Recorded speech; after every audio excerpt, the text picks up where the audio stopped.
کون لوگ ہیں جو اس کے پیچھے ہیں کہ جو باقاعدہ انوائٹ کرتے ہیں کسی آئی لینڈ پر، وہاں پہ رشین لڑکیاں یا بچیاں چھوٹی چھوٹی لے کر آتے ہیں اور ان لوگوں کو پیش کرتے ہیں کہ جن کے بارے میں ان کا اندازہ ہے کہ کل کو جا کر یہ لوگ پریزیڈنٹ بنیں گے. ان لوگوں کو یہ پہلے ہی لے آتے ہیں اور پہلے ہی پھنسا لیتے ہیں اور ان کی فائلیں تیار کر کے رکھتے ہیں کہ جب موقع ملے گا ان کو بلیک میل کرنے کا تو یہ فائلیں دکھا دی جائیں گی کہ بھائی دیکھو اگر تم ہمارا کام نہیں کرو گے تو کل کو یہ میڈیا کے اندر ریلیز کی جائے گی. آج پوری دنیا میں اس پر گفتگو ہو رہی ہے.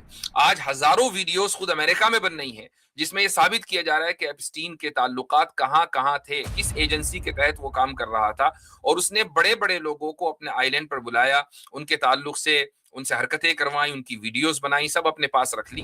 ایک بات جو اس وقت پوری دنیا میں موضوع گفتگو بنی ہوئی ہے وہ ہے ایپسٹین فائل.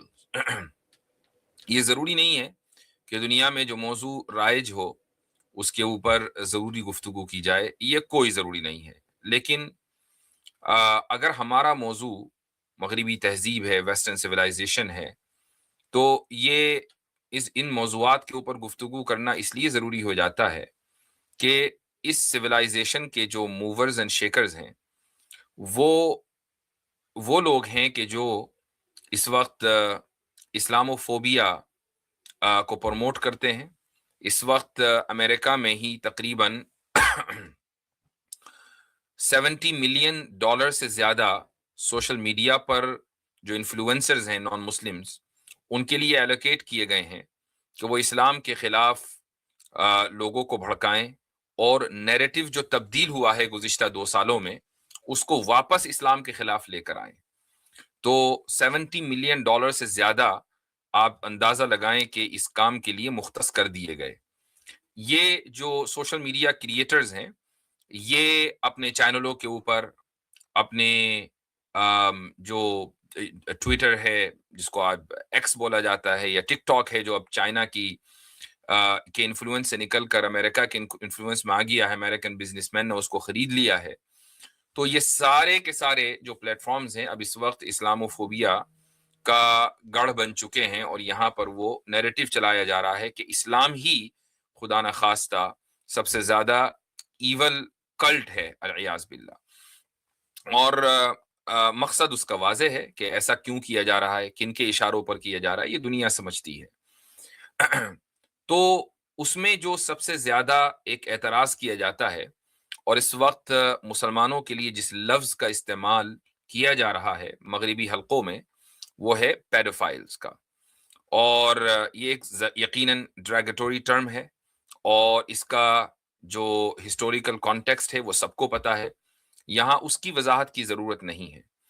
لیکن جب سے ایپسٹین فائلز دنیا کے سامنے آئی ہیں، اور ایسا تو نہیں ہے کہ کسی مسلم ملک نے یا کسی مسلم ادارے نے ان فائلوں کو دنیا کے سامنے پیش کیا ہے، نہیں، بلکہ یونائٹڈ اسٹیٹس کا، امریکہ کا جو جسٹس ڈپارٹمنٹ ہے اسی نے ان لاکھوں فائلز کو دنیا کے سامنے پیش کیا ہے، اور اس سے مغربی تہذیب اور اس کے رکھوالوں کا جو گھناؤنا چہرہ ہے وہ دنیا کے سامنے آیا ہے کہ جن لوگوں کو پیڈوفائلز کہہ کر ان کو نشانہ بنایا جا رہا تھا، نشانہ بنانے والے خود پیڈوفائلز ہیں.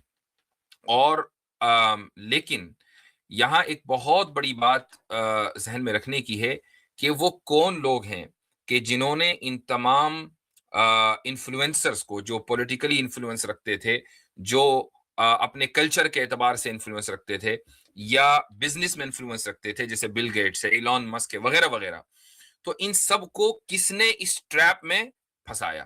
وہ کون ذہنیت ہے، وہ کون لوگ ہیں جو اس کے پیچھے ہیں کہ جو باقاعدہ انوائٹ کرتے ہیں کسی آئی لینڈ پر، وہاں پہ رشین لڑکیاں یا بچیاں چھوٹی چھوٹی لے کر آتے ہیں اور ان لوگوں کو پیش کرتے ہیں کہ جن کے بارے میں ان کا اندازہ ہے کہ کل کو جا کر یہ لوگ پریزیڈنٹ بنیں گے، پرائم منسٹرز بنیں گے، انفلوئنشل پرسنالٹیز بنیں گے، منسٹرز بنیں گے، یہ لوگ بڑے بڑے بزنس مین بنیں گے، ملٹی نیشنل کمپنیز چلائیں گے. ان لوگوں کو یہ پہلے ہی لے آتے ہیں اور پہلے ہی پھنسا لیتے ہیں اور ان کی فائلیں تیار کر کے رکھتے ہیں کہ جب موقع ملے گا ان کو بلیک میل کرنے کا تو یہ فائلیں دکھا دی جائیں گی کہ بھائی دیکھو اگر تم ہمارا کام نہیں کرو گے تو کل کو یہ میڈیا کے اندر ریلیز کی جا رہی ہے. تو یہاں مسئلہ اخلاقیات کا نہیں ہے. یہ جو معاشرہ ہے مغربی تہذیب کا معاشرہ، یہ اس دلدل میں، برائی کی دلدل میں اتنا گہرا دھسا ہوا ہے کہ وہاں سے نکلنا اس کے لیے مشکل ہے. یہاں جو اخلاقیات ہے وہ بہت آرٹیفیشل ہے. وہ آپ کو یہ قانون بنا کر کہیں گے کہ آپ مائنر سے شادی نہیں کر سکتے. وہ آپ کو قانون بنا کر یہ کہیں گے کہ آپ تعدد ازواج نہیں کر سکتے. وہ آپ کو قانون بنا کر یہ کہیں گے کہ مرد اور عورت کے درمیان ایکوالٹی ہونی چاہیے. وہ آپ کو قانون بنا کر یہ کہیں گے کہ آپ عورت کے اوپر ظلم نہیں کر سکتے، وغیرہ وغیرہ. قانون کی حد تک کہ یہ سب کچھ صحیح ہے، لیکن جو قانون ساز ہیں، جو قانون بنانے والے ہیں، وہی پھر ان قوانین کی دھجیاں اڑاتے ہیں. وہی پھر پیڈوفائل بنتے ہیں. وہی پھر چھوٹی چھوٹی بچیوں کا ریپ کرتے ہیں. وہی پھر عورت کو غلام بناتے ہیں، باندی بناتے ہیں، عورت کو رکھیل بناتے ہیں. اور وہی پھر شادی تو ایک سے کریں گے، لیکن یہ شادی کا جو کھیل ہے، یعنی اپنے نفس کو تسکین پہنچانے کا جو کھیل ہے، وہ دسیوں بیسیوں بلکہ سوئیوں اور ہزاروں عورتوں سے اپنی زندگی میں کر بیٹھتے ہیں. یہ دراصل کھوکھلا معاشرہ ہے. یہاں جو میں نے ابھی بات کہی کہ وہ کون لوگ ہیں کہ جو بڑے بڑے پولیٹیشین کو نچاتے ہیں، وہ کون لوگ ہیں جو بڑے بڑے بزنس مین کو نچاتے ہیں، یہ وہ صہیونی طاقتیں ہیں کہ جو ایک عرصے سے، آج سے نہیں بلکہ سوئیوں سالوں سے جو اسی کام کے اوپر معمور ہیں. یہ لوگ وہ ہیں کہ جیسے ہی یہ خطرہ محسوس کرتے ہیں، فوراً ہی اپنے لبادہ بدلتے ہیں اور یہ پوری سوسائٹی کے خلاف یعنی سازش کرتے ہیں. میں اس موقع پر آپ کو ایک اپنی آنے والی کتاب کا ایک اقتباس پڑھ کر سنانا چاہوں گا. میری کتاب بائی دا وے میں نے اس کا ایڈورٹائز اتنا کر دیا ہے کہ لوگ 9 اپریل کا آپ بالکل شدت سے انتظار کر رہے ہوں گے. تحافظ الملاحدہ نام سے یہ کتاب آ رہی ہے. تو اس کی تیسری جلد میں لبرلزم کے موضوع کے اوپر گفتگو ہے.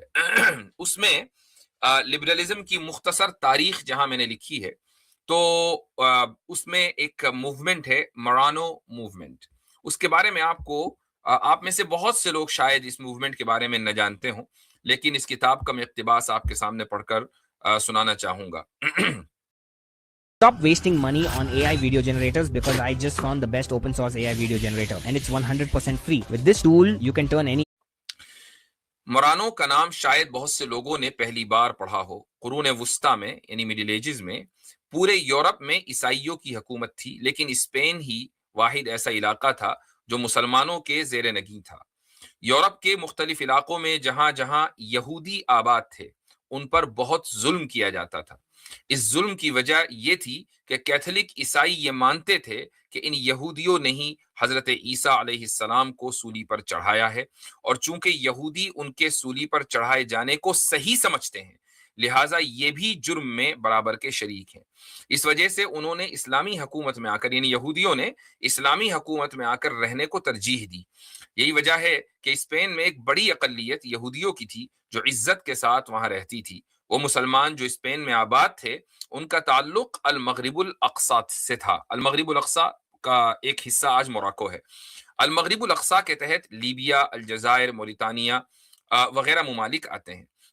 جب اسرائیل کی ناجائز حکومت قائم ہوئی تو اس علاقے کے یہودیوں نے بھی بڑی تعداد میں اسرائیل ہجرت کی، یعنی یہ المغرب الاقصی سے ہجرت کر کے اسرائیل پہنچے. یہاں بہت بڑی تعداد میں یہودی آباد تھے اور آج بھی کسی حد تک پائے جاتے ہیں. یہ وہ یہودی تھے کہ جب اسپین میں مسلمانوں کی حکومت لٹی اور مسلمانوں نے وہاں سے ہجرت کی تو ان یہودیوں نے بھی وہاں سے ہجرت کی. البتہ وہ یہودی جو اسپین سے منتقل نہیں ہوئے ان پر ظلم و ستم کیا گیا، لہٰذا ان میں کچھ لوگ ایسے بھی تھے جنہوں نے بادل نخواستہ یا ظاہر داری کے طور پر عیسائیت کو قبول کر لیا.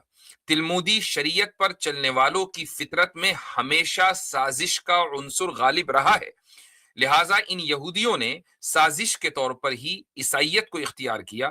انہوں نے مذہبی تعلیم پر خوب توجہ دی اور اس راستے سے انہوں نے اپنی ایک حیثیت بنا لی، لیکن خفیہ طور پر وہ یہودی ہی رہے. ان لوگوں کی باقاعدہ خفیہ میٹنگیں ہوا کرتی تھیں، وہ اپنے مذہبی احکام پر عمل کرتے تھے، لیکن حقیقی طور پر یہودی اور ظاہری طور پر عیسائی ہونے کے باوجود وہ ترقی کرتے کرتے شاہی خاندانوں کے قریب ہو گئے. یہ اصل بات ہے. ان خاندانوں میں ان کی شادیاں ہو گئیں، پھر وہ چرچ کے نظام میں داخل ہو گئے اور بڑے بڑے عہدوں پر فائز ہو گئے. یہودیوں کی اس تحریک کو تاریخ میں مرانو موومنٹ کہا جاتا ہے. یہ تحریک 14ویں صدی عیسوی میں شروع ہوئی تھی. انسائکلوپیڈیا آف بریٹانیکا کی یہ عبارت ملاحظہ فرمائیں. انگریزی کی عبارت ہے، میں اس کا ترجمہ آپ کو سنا رہا ہوں۔ اسپین کی تاریخ میں مورانو اس یہودی کو کہا جاتا ہے جس نے ظلم و ستم سے بچنے کے لیے عیسائی مذہب اختیار کیا، لیکن خفیہ طور پر اس نے یہودیت پر عمل جاری رکھا۔ یہ کون کہہ رہا ہے؟ بریٹانیکا۔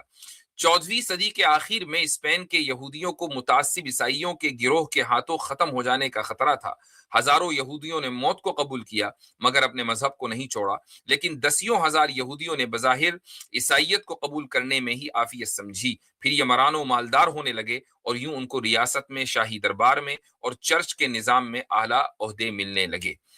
یہاں تک کہ بریٹانیکا کی عبارت ہے۔ آگے لکھا جاتا ہے جب یہ مذہبی عہدوں پر فائز ہو گئے تو پھر اپنا اصل رنگ دکھانا شروع کیا۔ انہوں نے عیسائیوں میں مذہب کے خلاف شکوک پیدا کرنا شروع کیے، پوپ کی روایت کے خلاف بولنا شروع کیا۔ عام عیسائی یہ سمجھتے تھے کہ یہ ہمارے مذہبی رہنما اور پادری ہیں۔ جب پادری ہی مذہب کے خلاف بول رہے ہیں اور اس پر تنقید کر رہے ہیں تو واقعی مذہب کے اندر ہی خرابیاں ہیں۔ اس سے پہلے کسی میں ہمت نہیں ہوئی تھی کہ مذہب کے اوپر تنقید کرے، لیکن مرانو موومنٹ کی وجہ سے لوگوں کے اندر یہ حوصلہ پیدا ہوا اور مذہب پر تنقید کی جانے لگی۔ یہ واقعہ 14ویں صدی عیسوی کا ہے۔ تو آپ اندازہ لگائیں کہ 14ویں صدی عیسوی میں کچھ یہودی لباس بدل کر، نیا لبادہ اوڑھ کر عیسائی بن جاتے ہیں اور پادری بن جاتے ہیں وغیرہ وغیرہ، اور اس کے بعد کیا ہوتا ہے، یہ چرچ کے نظام میں دخل اندازی کرتے ہیں۔ پروٹسٹنٹزم یہاں سے شروع ہوتی ہے، لبرلزم یہاں سے شروع ہوتی ہے، عیسائیوں کو مرتد بنا دیا جاتا ہے، ان کو دین سے پھیر دیا جاتا ہے۔ یہ سب کا کام سارا کا سارا خفیہ طور پر ہوتا ہے۔ کیوں؟ تاکہ اندر سے عیسائیت کو کھوکھلا کر دیا جائے۔ اب عیسائیت کھوکھلی ہو جائے ہماری وجہ سے، لیکن یہ ایک ذہنیت اس سے پتہ چلتی ہے کہ ایک کمیونٹی ہے خاص صہیونیوں کی، کہ جن کا کام ہمیشہ الٹا سیدھا لباس پہن کر الٹی سیدھی حرکتیں کرنا ہے، جن کا کام ہمیشہ سازشیں کرنا ہے، جن کا کام سوسائٹی کو اندر سے کھوکھلا کرنا ہے۔ جو ایپسٹین ہے یہ کس ملک کا ایجنٹ ہے، یہ آج پوری دنیا میں اس پر گفتگو ہو رہی ہے۔ آج ہزاروں ویڈیوز خود امریکہ میں بن رہی ہیں جس میں یہ ثابت کیا جا رہا ہے کہ ایپسٹین کے تعلقات کہاں کہاں تھے، کس ایجنسی کے تحت وہ کام کر رہا تھا، اور اس نے بڑے بڑے لوگوں کو اپنے آئی لینڈ پر بلایا، ان کے تعلق سے ان سے حرکتیں کروائیں، ان کی ویڈیوز بنائی، سب اپنے پاس رکھ لی۔ اس کے بعد ایپسٹین کا بھی قتل کر دیا گیا جیل میں، یہ بھی ایک لمبی تھیوری ہے۔ پوائنٹ یہ ہے کہ اس پوری سوسائٹی کو ایپسٹین نے اپنا ایک آدمی نے اپنا محکوم بنا لیا۔ پورا جو جیو پالیٹکس ہے پوری دنیا کی، وہ ایک آدمی کے اشارے کے اوپر ناچنے لگی۔ وہ آدمی کہاں سے کمانڈز لے رہا تھا، کہاں سے حکم لے رہا تھا، یہ سب کو پتا ہے۔ تو ایک خاص ذہنیت ہے جو کئی سو سال سے اسی طریقے سے کام کرتی چلی آ رہی ہے۔ ایپسٹین فائل نے جو کچھ آج تک اس صہیونیوں کے تعلق سے لکھا گیا، دراصل اس کے اوپر مہر ثبت کی ہے کہ ہاں ایسا ہی ہوتا تھا، اور یہ وہی لوگ ہیں کہ جو دوسرے لوگوں کو خفیہ طور پر اپنے جال میں پھنساتے تھے تاکہ اپنی مرضی کے کام کرا سکیں۔ دنیا اسی طریقے سے چلتی ہے، جیو پالیٹکس اسی طریقے سے چلتی ہے، ورنہ لوگ طاقت کی زبان بہت سی مرتبہ نہیں سمجھتے ہیں، تو اس طریقے سے لوگوں کو اپنے جال میں پھنسایا جاتا ہے۔ اللہ تعالیٰ ایسے لوگوں کو غارت کرے، اور میں دعا کرتا ہوں کہ جو مسلم ممالک ہیں کہ ان کی فائلیں نکل کر نہ آئیں، چونکہ کم سے کم کچھ نہ کچھ تو عزت رہ جائے، ورنہ مجھے ایسی امید نہیں ہے، یعنی حرکتوں میں وہ بھی ملوث ہوں گے۔ ابھی تک کے کسی کا نام نہیں آیا ہے میری معلومات کے مطابق، الحمدللہ۔